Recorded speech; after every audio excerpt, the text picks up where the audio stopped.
I'm going to give you 4 steps to integrate your shadow. Everybody carries a shadow, including you.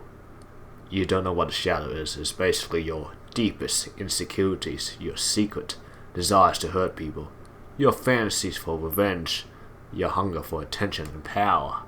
These are the things you repress and conceal. You have a dark side that you don't like to admit or examine.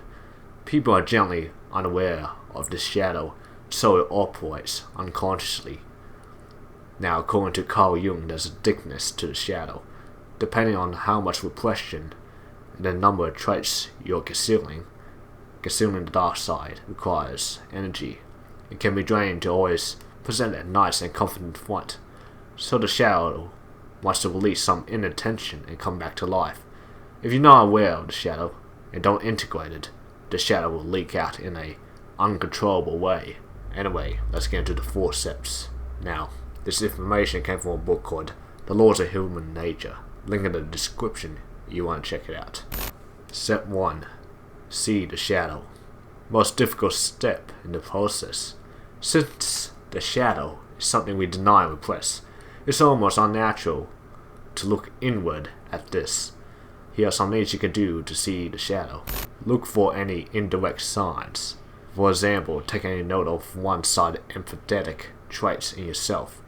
Look at your own outbursts and moments of extreme touchiness. Somebody or something has struck a chord in you.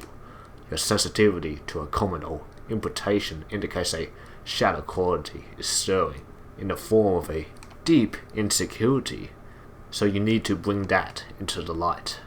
Look at your tendencies to project emotions and bad qualities onto others.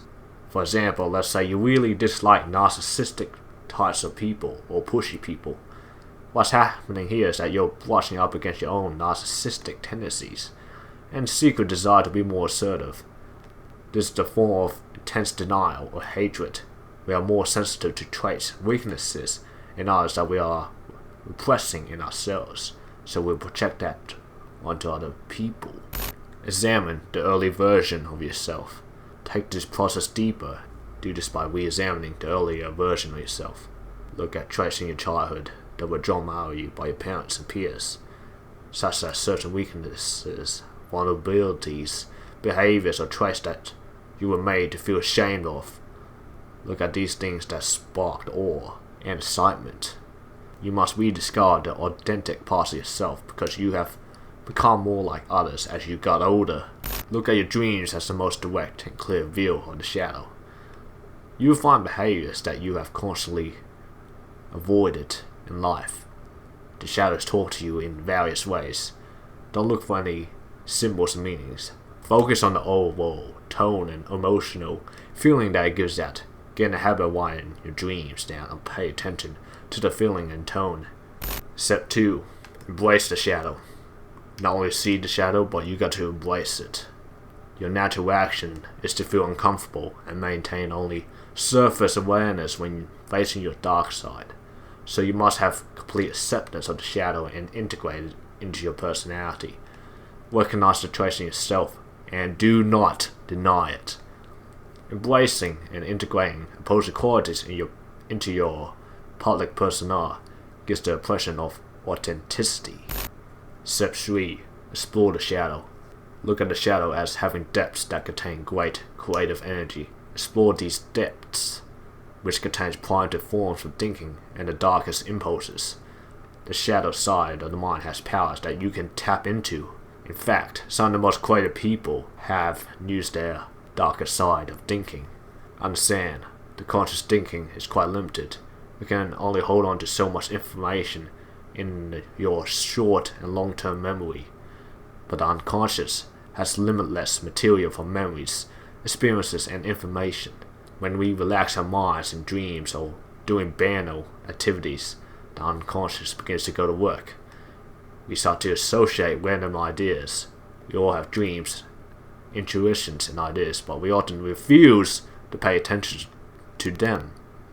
Have this unstructured time to have this form of thought to play with ideas and widen the options you consider. Pay serious attention when in less conscious states of mind. Step 4. show the shadow. You need to show the shadow in some way, and I will explain why. Most of the time we secretly suffer from social codes we had to adhere to. We had to seem nice, agreeable, humble, and similar to everyone else. At the same time, the shadow shows itself unconsciously to our detriment. You pay a greater price for being so nice and respectful than consciously showing your shadow.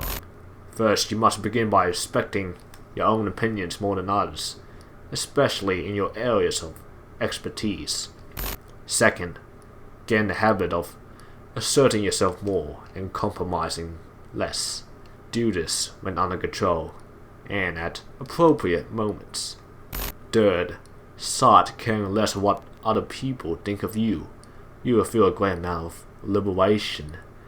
Fourth, realize that there will be times when you must offend or hurt people who block your path, have ugly values, or unjustly criticize you.